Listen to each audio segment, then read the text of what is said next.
You don't get to disrespect Alistair Finch. Not in his city. He was the ghost of Wall Street, the man who had built an empire from the ashes of his family's ruin, a quiet predator who moved in silence and struck like lightning. So when he witnessed a tech brat heiress trying to publicly crucify a young waitress at Aria, the city's most exclusive restaurant, he expected the usual outcome: tears, a swift firing, and another life bruised by the callousness of the wealthy. But then the waitress, a girl who looked like she might be blown away by a strong gust of wind, did the unthinkable. She planted her feet, met the billionaire's glare, and uttered 7 words that brought the gilded room to a dead halt. "Shout at me again, and this ends." Everyone braced for the explosion. Instead, what Alistair Finch did next ignited a chain reaction that would expose a 30-year-old crime, unearth a legendary lost treasure, and pit a forgotten girl's unique genius against the most powerful art thief in the world. You think this is a story about a waitress putting a bully in her place? You have no idea. This is the story of the night a whisper became a weapon. The silence in Aria wasn't just an absence of noise. It was a commodity. It was a thick, expensive quiet, woven from the scent of saffron risotto, vintage Bordeaux, and the hushed murmurings of generational power. Tonight, that silence was being systematically butchered by the shrill, entitled voice of Veronica Sterling. Clara adjusted the crisp white apron tied around her waist, her fingers betraying a slight tremor she hoped no one could see. 6 months she'd been at Aria, a grueling, high-wire act of balancing trays laden with Michelin-starred food while navigating the treacherous currents of New York's elite. The job was a means to an end, a way to pay the rent on her shoebox apartment in the East Village and chip away at the mountain of debt from her art history degree at Columbia. The rules were simple. Be swift, be silent, be invisible. Veronica Sterling, however, made invisibility impossible. She was seated at the coveted corner table, a woman barely 30 who had inherited a social media empire and wore her newfound status like an ill-fitting, diamond-encrusted suit of armor. Across from her sat the real power, Marcus Thorne. He was older, immaculate in a bespoke Tom Ford suit, with eyes that absorbed everything and gave nothing away. He was a legend in the art world, a collector of untouchable prestige and whispered ruthlessness. "Is this a joke?" Veronica's voice sliced through the air. She was pointing a perfectly manicured finger at her plate, a single, glistening scallop resting on a bed of parsnip puree. "This scallop has a single speck of char on it. A speck. Do you know what I paid for this table? Do you know who I am?" Clara felt a familiar knot tighten in her stomach. She had seen this play out a dozen times. "My sincerest apologies, Ms. Sterling. I can have the kitchen prepare a new one for you immediately." "Immediately isn't good enough," Veronica snapped, her voice rising. The surrounding tables began to fall quiet, conversations faltering as patrons turned to watch the unfolding drama. "I have Marcus Thorne here, a man whose time is worth more than this entire restaurant, and you serve me burnt food?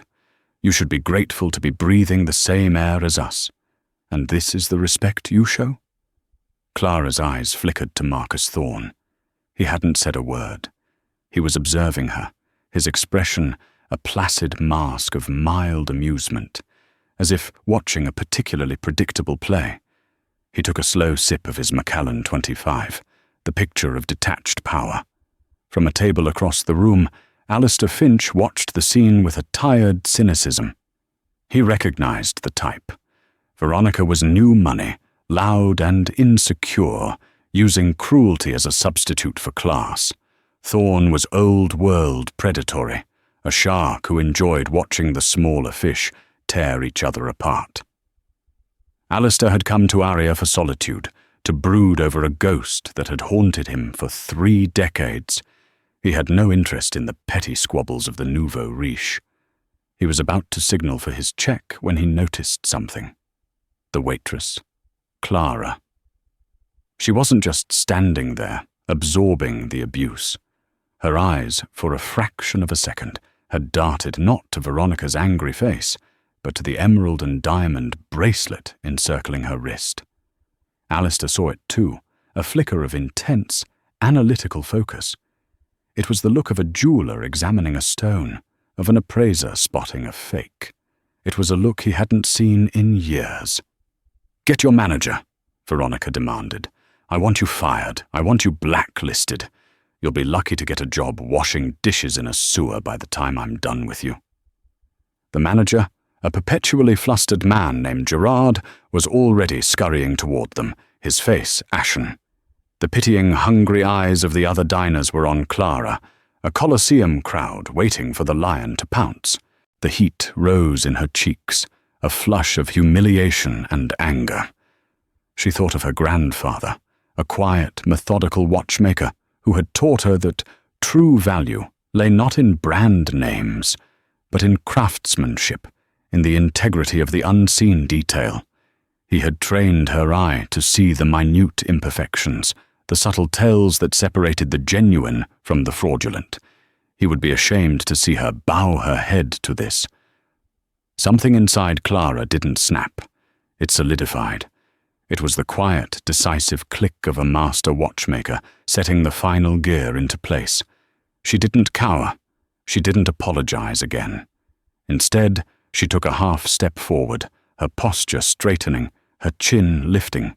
Her gaze locked onto Veronica Sterling's, and the fear in her eyes was replaced by a cold, clear focus. "Shout at me again," she said, her voice not loud, but low and resonant, cutting through the silence with the clarity of a struck tuning fork. "And this ends." Gerard the manager froze mid-stride. Veronica Sterling's jaw went slack, her face a mask of disbelief. Marcus Thorne, for the first time, lowered his whiskey glass, a flicker of genuine interest in his predatory eyes. The entire restaurant held its breath. Across the room, Alistair Finch leaned forward. This was new. This was interesting. "What did you just say to me?" Veronica whispered, her voice trembling with rage. "I said," Clara repeated, her voice steady now, drawing strength from the shocked silence, "that I am your server, not your servant. You can critique the food, you can request a new dish, you can even speak to my manager. But you will not scream at me. This is a professional transaction. If you continue to make it personal, the transaction is over." "Gerard, fire her! Now!" Veronica shrieked. Gerard finally reached the table, wringing his hands. "Miss Sterling, I am so sorry. Stop!" A calm, authoritative voice commanded from across the room. Every head turned. Alistair Finch was standing. He wasn't a physically imposing man like Thorne, but he radiated an aura of immense, quiet gravity. He placed a black credit card on his table and walked slowly toward the unfolding scene. He didn't look at Veronica. He didn't look at the manager. His gaze was fixed on Clara. "The young lady is correct," Alistair said, his voice even and measured. "This is a place of business, not a public square for stocks and pillories. Your behavior, Miss Sterling, is what is unacceptable." Veronica sputtered. "Do you have any idea who I am?" "I do," Alistair said, his eyes now shifting to her, cold as a winter sea. "You are Veronica Sterling, CEO of Chirp, an app that sells user data to foreign advertisers. Your company's valuation is based on speculative metrics, and your market share is shrinking. You are, in short, temporary." He then turned his gaze to Marcus Thorne. "Marcus, it's been a long time. Still hiding behind loud children?"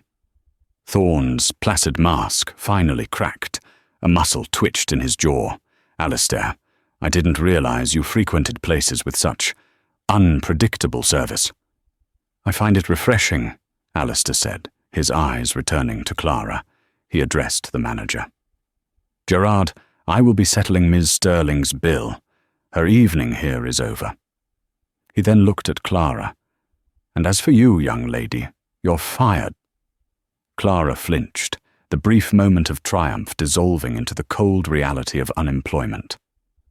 "But," Alistair continued, pulling a business card from his jacket, "you're hired. By me. My car is outside. You have 10 minutes. He placed the card on the table beside Veronica's offending scallop, turned his back on the stunned trio, and walked out of the restaurant without a backward glance. The heavy oak doors swung shut behind him, leaving a wake of shattered silence, and a room full of people who knew they had just witnessed more than a waitress being fired.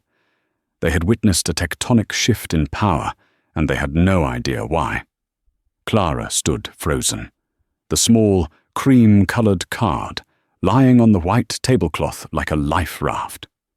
She picked it up. It was heavy, embossed with a single, elegant F.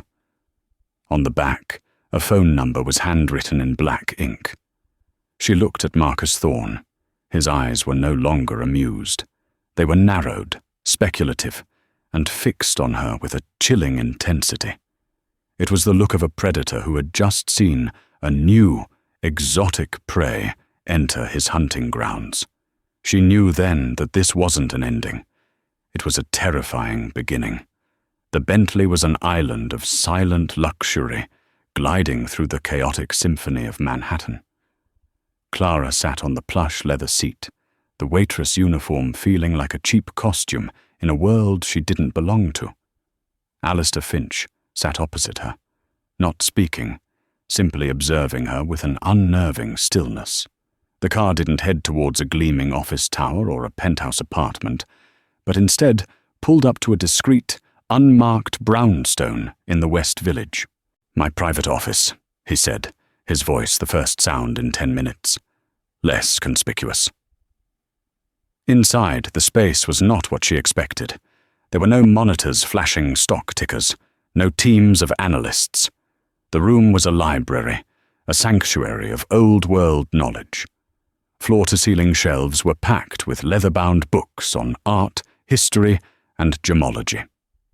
In the center of the room, on a large oak desk, sat not a computer, but a collection of watchmakers' tools, magnifying loupes, and delicate instruments.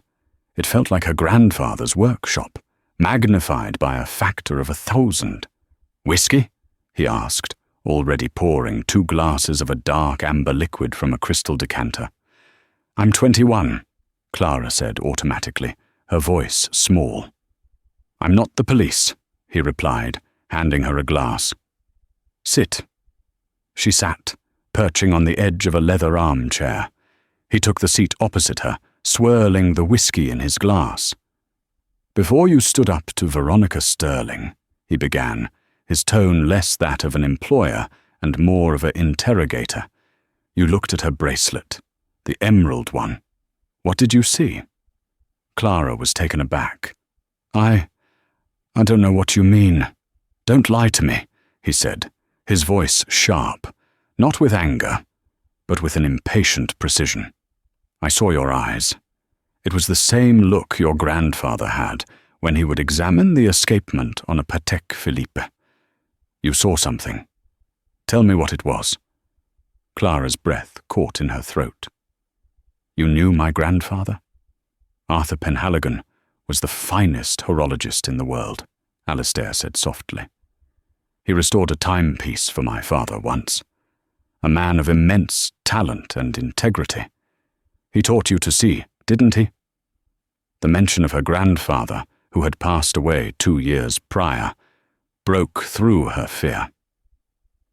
"He did," she whispered. The emeralds on her bracelet. They were lab-grown. Good fakes, but the inclusions were too uniform. Nature is never that perfect.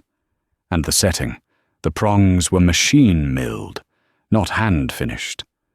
For a piece supposedly from a 1920s Parisian collection, it was an impossibility. Alistair nodded slowly, a flicker of something that might have been satisfaction in his eyes. And her handbag? A counterfeit, Clara said, gaining confidence. The stitching on the handle. On a real Birkin, it's a saddle stitch, done by hand. The angle of the thread is consistent, but never perfectly identical. Hers was a lock stitch, done by a machine. Perfect, and therefore fake. He took a long sip of his whiskey. You have the eye. Arthur's gift. It's why I intervened. Your courage was impressive, but your perception, that is rare. That is what I need. Need for what? Clara asked, her confusion mounting. To spot fake handbags? No, Alistair said, his voice dropping, the air in the room suddenly growing heavy with the weight of memory. I need you to help me find something that was stolen from my family 30 years ago. Something Marcus Thorne built his entire empire upon. He stood and walked to a heavy safe concealed behind a tapestry. He spun the dial with practiced ease and pulled out a large, velvet-lined case. He placed it on the desk and opened it. Inside, nestled on faded silk, was a single, exquisitely crafted object. It was an egg, made of cobalt blue enamel and latticed with rose-cut diamonds. It was breathtakingly beautiful. But it was broken. A jagged hole marred one side, and the delicate hinge that should have allowed it to open was twisted and snapped. My great-grandfather commissioned this from the workshop of Carl Fabergé in 1916, Alistair said, his voice thick with emotion. It was the last one ever made before the Russian Revolution. It was called the Midnight Egg. It was supposed to be a matched pair. This is the Dawn Egg. The Midnight Egg was lost. He traced the broken edge of the Dawn Egg with his finger. 30 years ago, my father was the custodian of both. He was preparing to loan them to the Met for a major exhibition. There was a fire at our family estate, a terrible one. The official report said it was faulty wiring. My father was killed. The Midnight Egg was reported destroyed in the blaze, its value so immense that the insurance payout was catastrophic. It ruined my family's name. We were accused of insurance fraud, of incompetence. We lost everything. I'm so sorry, Clara whispered. I was 20, Alistair continued, his gaze distant. I never believed the official story. The fire was too precise, too hot in the one room where the eggs were kept. And then, a few years later, a new, mysterious collector appeared on the scene. A man with no history, no known source of wealth, but with an uncanny ability to acquire priceless, lost artifacts. His name was Marcus Thorne. He looked directly at Clara, his eyes burning with a cold fire. Thorne didn't find his fortune. He stole it. He stole the Midnight Egg, sold off the priceless surprise that was hidden inside it to fund his initial acquisitions, and then built his collection around that perfect, hidden crime. He murdered my father and destroyed my family for a piece of enamel and diamonds. The scale of what he was saying was staggering. This wasn't a corporate dispute. It was a story of murder, theft, and a 30-year quest for vengeance. Why tell me this? Clara asked, her heart pounding. What can I do? The police have nothing, Alistair cut in. Thorne is untouchable. He's insulated by lawyers, by wealth, by power. He keeps the egg hidden, likely in a private vault, surrounded by a dozen identical, perfect forgeries. No one has ever been able to prove he has it. Even if they could, no one could identify the real one. He leaned forward, his hands flat on the desk. But you can. How? Because the man who designed the surprise inside the egg, the automaton, was a brilliant Swiss watchmaker, a friend of Fabergé. He was known for leaving a secret maker's mark on all his work, a microscopic signature, visible only under specific magnification and light. Your grandfather, Arthur, was his apprentice. He told me the story once. He is the only other person who knew the secret of the mark. A secret, I believe, he passed on to you." Clara's mind reeled.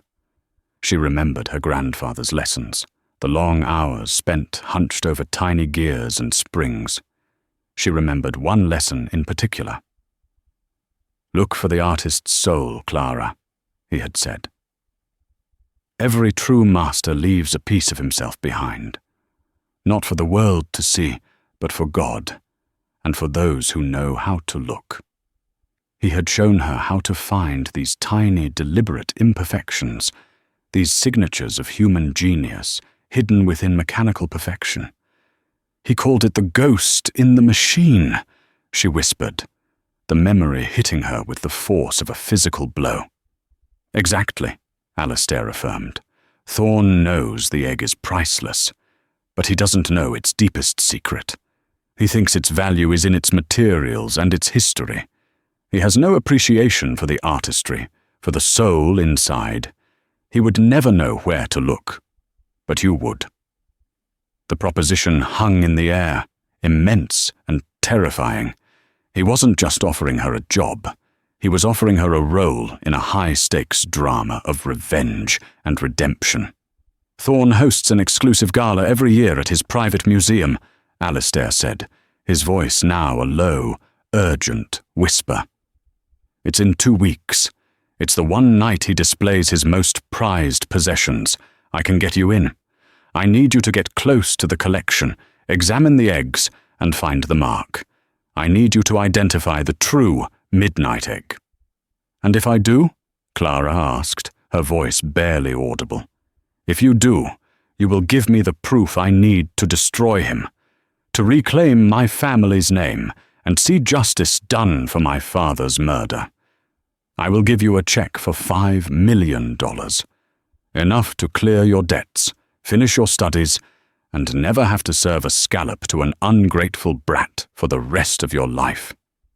He saw the hesitation in her eyes, the fear.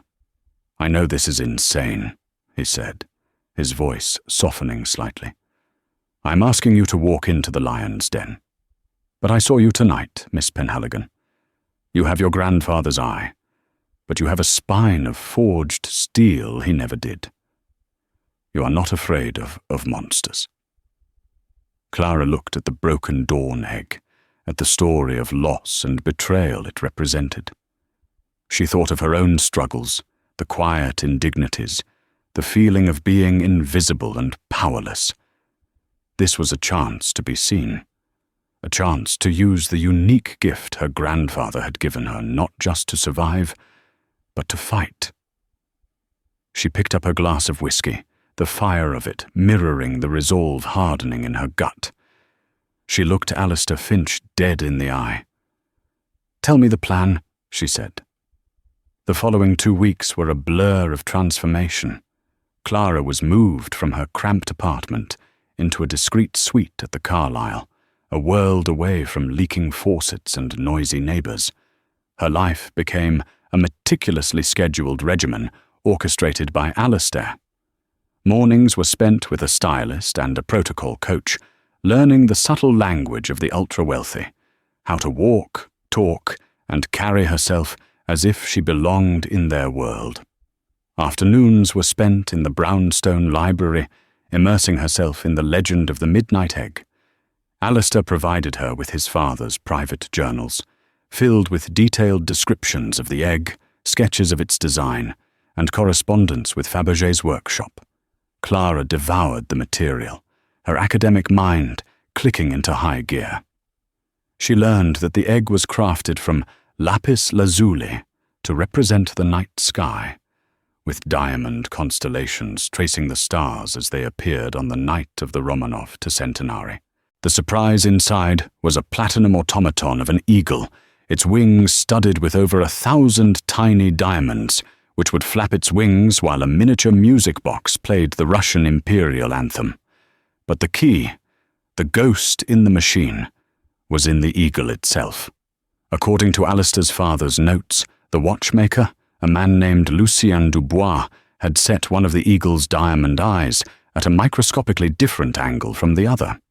It was a flaw so minute it was invisible to the naked eye, but when a specific wavelength of light hit it, it would refract a single, tiny beam, a signature of authenticity that no forger could ever replicate. Dubois was a romantic, Alistair explained one afternoon, as Clara practiced using a specialized spectroscope disguised as a small, elegant evening clutch. He called it the Eagle's Tear. He believed the automaton mourned the fall of the empire it was built to celebrate. As Clara trained, she saw a different side of Alistair Finch.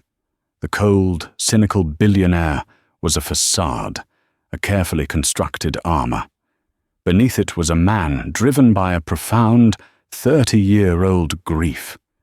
He spoke of his father not as a business tycoon, but as a kind, scholarly man who had loved art more than money. His obsession with the egg wasn't about its monetary value. It was about reclaiming a stolen legacy and avenging a beloved parent. It was a quest she understood viscerally. He was also a demanding, sometimes frustrating taskmaster. He pushed her relentlessly, testing her knowledge, her nerve, her ability to maintain her cover under pressure. "Thorn will test you," he warned, staging mock confrontations. "He is a master at reading people. He will see your youth and try to intimidate you. He'll ask about your family, your credentials. You cannot hesitate." They crafted a backstory for her. Clara de Winter, the heiress to a reclusive European banking family, a young art consultant making her first foray into the New York scene. They created a digital footprint, a paper trail, and a wardrobe of borrowed haute couture that made her feel like an actress preparing for the role of a lifetime. The night of the gala arrived like a looming storm front. Clara stood before the full-length mirror in her hotel suite, barely recognizing the woman staring back. She wore a simple, floor-length gown of midnight blue silk that mirrored the color of the lost egg. Around her neck was a simple diamond pendant, a loan from Alistair's family vault, and in her hand she clutched the spectroscope disguised as a silver minaudière. Alistair stood by the door, dressed in a perfectly tailored tuxedo. He looked at her, and for the first time, his expression was not that of a mentor or a commander, but of a man placing his entire life's hope in the hands of another. "Are you ready?" he asked, his voice quiet. "No," she answered honestly, her heart hammering against her ribs. "But I will be." He nodded, a rare, faint smile touching his lips. "Arthur would be proud of you." He handed her a small, discreet earpiece. "I will be there, but we cannot be seen together. I will be your eyes and ears from a distance. If you are in trouble, say the code word, horology. I will create a distraction. You will have one chance at this, Clara. Make it count." The Thorn Museum was a monument to power and ego, a gleaming glass and steel structure on the Upper East Side that housed one of the most exclusive private art collections in the world. As Clara stepped out of the town car, she was met with a barrage of paparazzi flashes and the low hum of the city's most influential people. She walked the red carpet alone, her carefully rehearsed posture holding her steady. Inside, the museum was a cathedral of wealth. Masterpieces by Rothko and Pollock hung on walls across from ancient Roman sculptures. The air buzzed with champagne-fueled conversations. Clara spotted Alistair across the room, mingling near the bar, looking for all the world like just another guest. He gave her a barely perceptible nod. She was on her own. Her target was the Grand Hall, where Thorn's collection of objets d'art was displayed. She moved through the crowd, her senses on high alert. She finally saw it, a large octagonal display case in the center of the room, brilliantly lit from within. Inside, resting on individual velvet pedestals, were 5 Fabergé eggs. They were all stunning, crafted from enamel, gold, and precious stones. One of them was made of lapis lazuli, covered in diamond constellations, the midnight egg, or one of its 4 perfect siblings. As she approached, a familiar voice sent a chill down her spine. Well, well. The attack waitress. Clara turned. Marcus Thorne was standing beside her, a flute of champagne in his hand. He was smiling, but his eyes were as cold and hard as granite. Standing next to him, looking deeply uncomfortable, was Veronica Sterling. "I must say, I'm surprised to see you here," Thorne continued, his voice a low purr, quite a step up from Arya. "To what do we owe the pleasure?" Clara's heart leaped into her throat, but Alistair's training took over. She summoned the persona of Clara de Winter. "Mr. Thorne," she said, her voice cool and tinged with a faint, unplaceable European accent. "A pleasure. I'm afraid you have me mistaken for someone else." Thorne's smile widened. "Oh, I don't think so. I never forget a face, especially one with such fire. Let me guess. Alistair Finch picked you out of the gutter. He always did have a soft spot for strays. What's his game this time? Is he sending waitresses to do his dirty work now?" He was testing her, trying to break her cover before she even began. Veronica looked from Thorne to Clara, her expression a mixture of confusion and dawning. The air in the grand hall crackled, thick with the scent of lilies and old money. A hush had fallen over the immediate vicinity of the display case, creating a pocket of intense silence within the larger hum of the gala. Marcus Thorne's eyes, chips of polished obsidian, bored into her, searching for the slightest crack in her facade. Veronica Sterling, beside him, looked as if she'd swallowed a wasp, her face a pale mask of confusion and dawning horror, as she realized the waitress she had tried to obliterate was now holding court with the most powerful man in the room. "I'm not sure I know the name," Clara said, her voice a cool, measured stream of sound that defied the frantic hammering in her chest. She forced herself to break his gaze, turning her full attention to the brilliantly lit vitrine. It was her stage now. She had to command it. "But I do know artistry when I see it. Your collection is impressive." She let the word hang in the air, a baited hook. "Though I must say, your Fabergé pieces are curious." She had him. The barb about Alistair was forgotten, replaced by the irresistible lure of an intellectual challenge to his one true passion, his own perceived genius as a collector. His arrogance was the key, Alistair had said. It would be the key to the lock. "Curious?"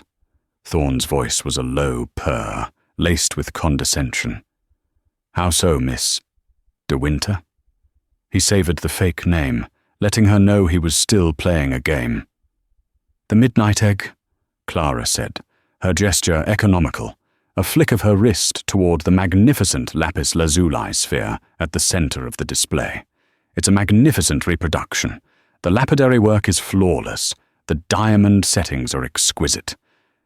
But it lacks a soul." A short, sharp bark of a laugh escaped Thorne's lips. It was a sound of pure, dismissive amusement.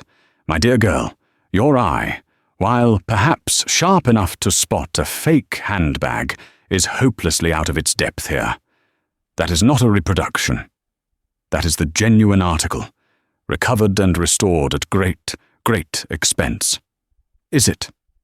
Clara's voice was soft, yet it carried the weight of an accusation. She met his gaze again, her own eyes clear and unwavering. In her mind, she could hear her grandfather's patient voice, a low murmur from the dusty, sunlit workshop of her memory. "Look past the shine, Clara. Anyone can be dazzled by gold. A true connoisseur sees the hand of the maker. See the soul. "May I?" she asked, a polite inquiry that was, in fact, a demand. She moved a half-step closer to the glass, raising the silver minaudière. This was the precipice. Thorne's amusement warred with a flicker of genuine intrigue. This was a new kind of sport. He thrived on intellectual combat, on demonstrating his superiority. The audacity of this girl, this nobody Alistair had plucked from obscurity, was intoxicating. He gave a sharp, almost imperceptible nod to a stone-faced guard standing nearby. The guard moved with silent efficiency, producing a key and inserting it into a discreet lock at the base of the vitrine. There was a soft electronic beep as the alarm system was momentarily disarmed. The thick, armored glass hissed upward, opening the sanctuary to the profane air of the room. "Be my guest," Thorne said, his lips curling into a smug smile. "Enlighten me." The small crowd that had gathered drew a collective breath. Clara felt their eyes on her, a physical pressure. Through the tiny earpiece, she heard Alistair's voice, a tight, controlled whisper. "Steady, Clara. You're in control. Talk him through it. Let his pride be your shield." Her hand, she was relieved to see, was perfectly steady as she reached into the now open case. She did not touch the egg. Instead, she activated the spectroscope with a discreet click of her thumb. A beam of light, tuned to a specific wavelength and invisible to the naked eye, shot from the side of the clutch. The world seemed to slow down, the ambient noise fading into a dull roar. There was only the light, the eggs, and the weight of 30 years of vengeance resting on her shoulders. "The craftsmanship is truly remarkable," she began, her voice taking on the calm, academic tone she had perfected in her art history seminars at Columbia. It felt like a lifetime ago. The forger who created these was a genius. He replicated the guilloche enamel work, the precise carat of the rose-cut diamonds, the very specific gold alloy Fabergé's workmaster, Henrik Wigström, preferred everything, almost perfectly. She swept the beam across the 4 decoy eggs first, her mind cataloguing the minute details, building her case, buying herself precious seconds. Her gaze was a physical thing, a scalpel dissecting Thorne's grand deception. Finally, she focused the beam on the prize, the lapis lazuli midnight egg in the center. She aimed the light at the platinum eagle automaton perched on its apex. Her heart was a frantic bird beating against the cage of her ribs. She aimed for its eyes, 1,000 tiny, brilliant diamonds. The light hit the first diamond eye. Nothing. Just the expected refraction of a perfectly cut stone. She adjusted her aim, her breath held tight in her lungs. The second eye. Nothing. A cold dread, sharp and sickening, washed over her. It was a phantom, a ghost story. The journals were wrong. Her grandfather's memory was a romantic myth. Thorne had won. He had an impenetrable fortress, and she had brought a ghost story to a siege. "As I said," Thorne's voice dripped with smug victory, a predator closing his jaws. "The genuine article. Perhaps you should stick to assessing the service staff, my dear. It seems to be where your true talents lie." The insult barely registered. Her mind was racing, scrambling through the archives of her grandfather's lessons. "Deception is a shell game, Clara," he had told her once, holding up 2 identical-looking pocket watches. "The amateur tries to make you guess which shell the pea is under. The master convinces you to watch the wrong pea entirely." Her eyes, desperate, darted away from the midnight egg. She scanned the other pieces in the case. Her gaze snagged on one she had initially dismissed. It was an egg of pale, shimmering nephrite jade, exquisitely carved but far less ostentatious than the lapis lazuli masterpiece. Its surprise was a tiny, diamond-encrusted swan, its neck elegantly curved. It was beautiful, but it was the wrong story, the wrong materials, the wrong everything. Why was it here? Why was it given such prominence, nestled amongst the decoys for the midnight egg? Thorne was a man of narrative, of themes. This piece didn't fit. It was a discordant note in an otherwise perfect symphony of deception. Watch the wrong P. Through the earpiece, she heard Alistair's voice, raw with tension. "Clara, report. What is it? What do you see?" "He's a storyteller," she whispered, more to herself than to him. On a frantic, electrifying impulse, born of her grandfather's wisdom, she swept the beam of light away from the eagle and onto the swan. She focused on its tiny head, on its diamond eye. The light hit the stone, and for a sliver of a second that stretched into eternity, a single, brilliant pinpoint of cobalt blue light refracted back, a laser-thin beam that struck the velvet pedestal like a fallen star. It was a tear of pure, impossible light, the eagle's tear, or in this case, the swan's. A gasp escaped her lips, sharp and involuntary. It was a masterpiece of psychological misdirection, a double bluff of such breathtaking arrogance it was almost a work of art in itself. Thorne hadn't hidden the real egg among fakes of itself. He had dismembered it. He had taken its soul, the priceless, unique automaton by Lucien Dubois, the very thing that contained the secret maker's mark, and hidden it inside a completely different, less conspicuous Fabergé egg. The lapis lazuli shell was a magnificent, empty sarcophagus, designed to draw the eye and absorb all scrutiny. The real treasure, the irrefutable proof of the crime, the ghost in the machine, was hiding in plain sight. "My God," she breathed, the words filled with a terrible, beautiful reverence for the discovery. "What is it?" Thorne demanded, his smug smile finally faltering, replaced by a shadow of uncertainty. He had seen the shift in her, the sudden blaze of discovery in her eyes. Clara slowly lowered the clutch, deactivating the light. The secret was hers now, a burning coal cupped in her hands. She turned her body slowly, deliberately, to face him. The fear was gone, burned away by the incandescent certainty of the truth. She was no longer Clara the waitress, or Clara de Winter the heiress.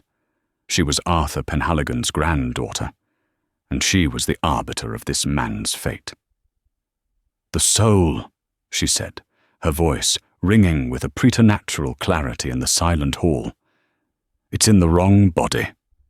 She raised a trembling hand, her finger pointing not at the grand midnight egg, but at the unassuming jade swan. "That automaton. It does not belong to that egg. It is the surprise from the true midnight egg. It is the work of Lucien Dubois. And I," she paused, letting the weight of her final words settle upon him like a shroud, "can prove it." The name, Lucien Dubois, struck Marcus Thorne like a physical blow. The blood drained from his face, leaving a pasty grey mask of pure, unadulterated shock. It was a name known only to the deepest circle of Fabergé scholars, a name tied inextricably to the provenance of the midnight egg. He knew its significance, but he could not fathom how she could possibly know it or the secret it held. In that single, devastating moment, he understood. He did not know how, but he knew he was caught.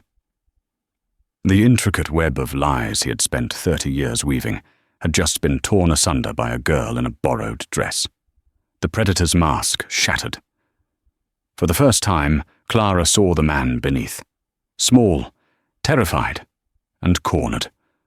"Horology," she said calmly into the silence. The single word, a death knell. Across the room, the sound of shattering glass ripped through the tension.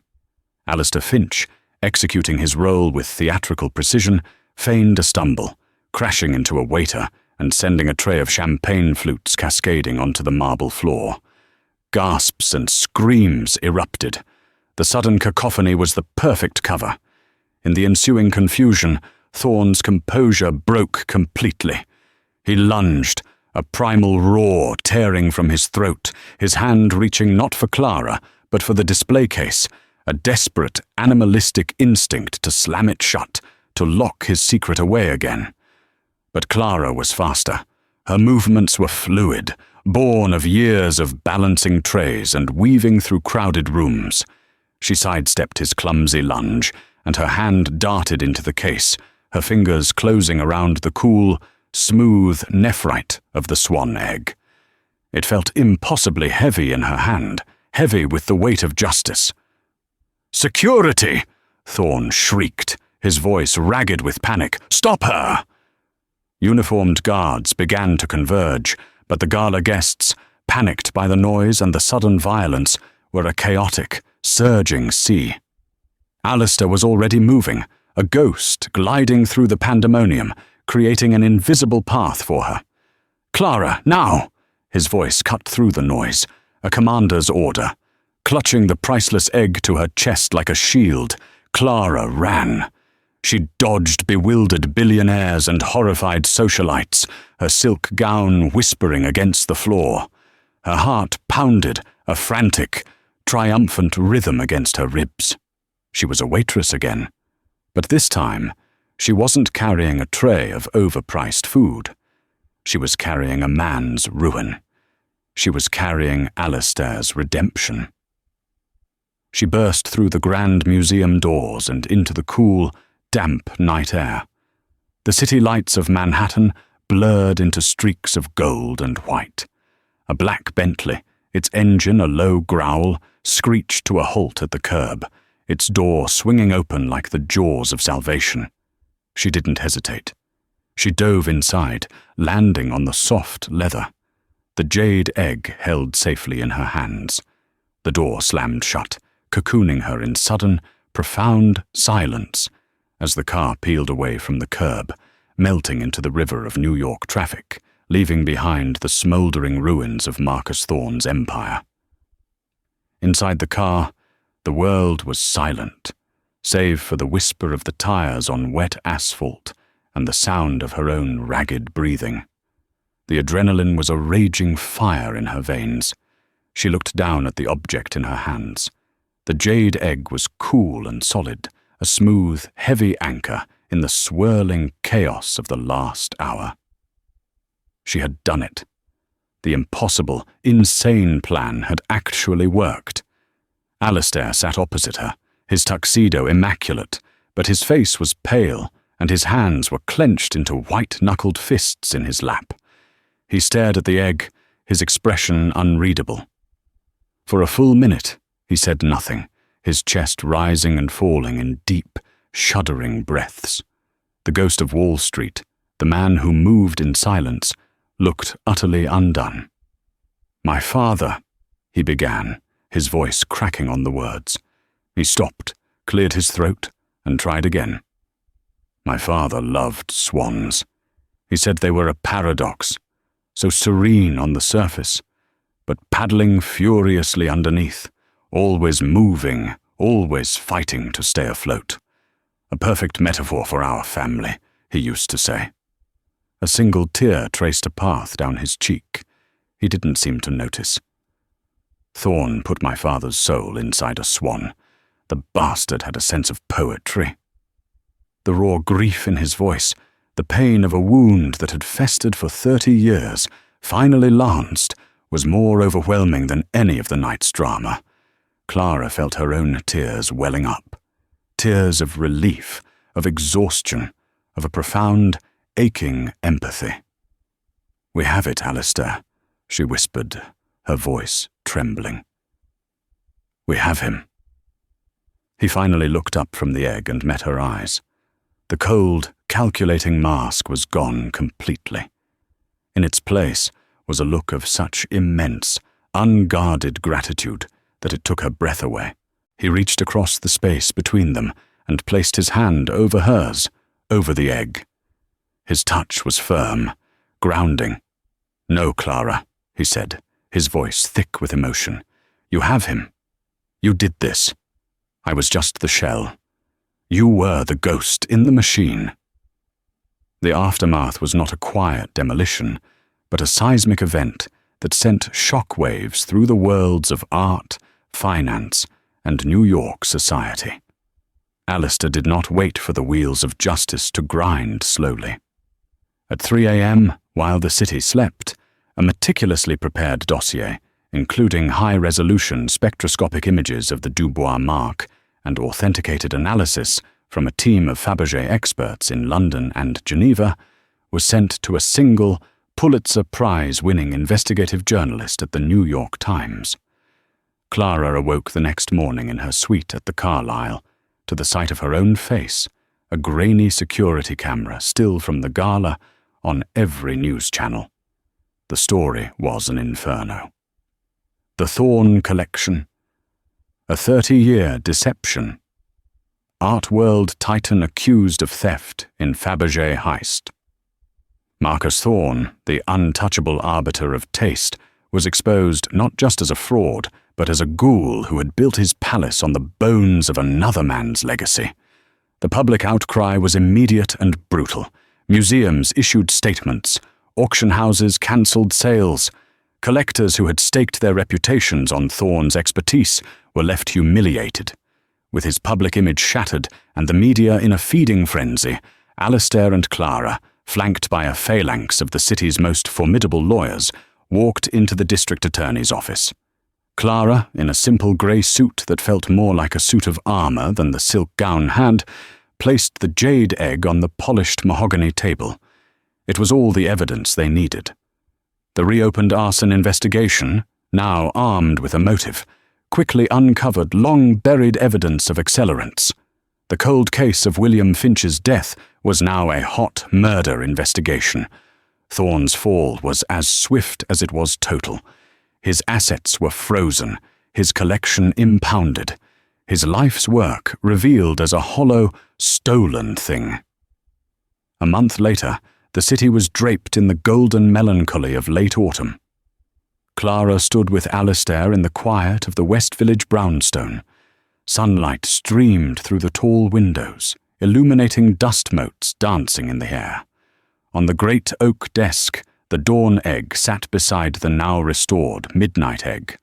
The platinum eagle, its diamond eye once again holding its secret tear of light, was back in its rightful lapis lazuli sky. They were whole again. A fractured legacy, mended.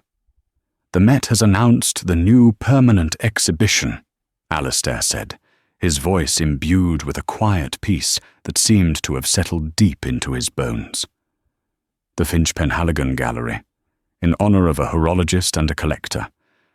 Our fathers." He slid a heavy, leather-bound portfolio across the desk. Her name was embossed on the cover in simple gold leaf. Clara Penhaligon. She opened it. Inside was not a check, but a series of complex legal documents. The first was the charter for a newly endowed foundation, the Penhaligon Finch Initiative for Art Reclamation, a global organization dedicated to using forensic science and historical research to recover stolen art. The second document named her as its founding director, with an endowment that defied belief and complete operational autonomy. The third was the deed to the brownstone. "It's the initiative's headquarters," Alistair said simply, "and your home, if you want it." Clara stared at the papers, at the incredible weight and promise of them, her vision blurring. It was not a reward, it was a responsibility, a purpose, a life she couldn't have dreamed of, forged in a moment of defiance. "Alistair." "Why?" she finally managed, her voice thick. "You risked everything on me. A waitress you'd known for 10 minutes. He didn't answer immediately.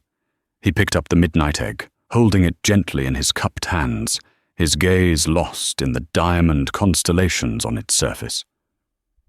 "For 30 years, he said softly. I was this shell.